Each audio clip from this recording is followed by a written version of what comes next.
Dalam video tersebut, terlihat seorang pemuda sedang belajar berjalan menggunakan kaki palsu atau prostetik. Ia terlihat berjalan selangkah demi selangkah penuh hati-hati. Ia pun fokus untuk menatap ke arah kaki palsunya saat latihan berjalan. Beberapa anggota keluarga dan teman-temannya tampak mengawasi setiap gerakan dari pemuda tersebut.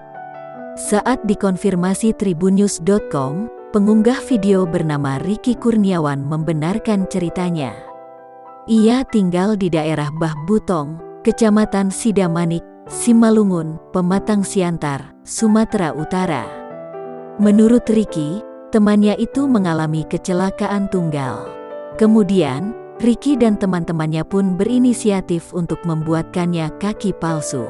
Itu baru kami buatkan kaki palsunya dan langsung bisa belajar jalan, kata Ricky kepada Tribun News, Rabu, tanggal 20 Oktober tahun 2021.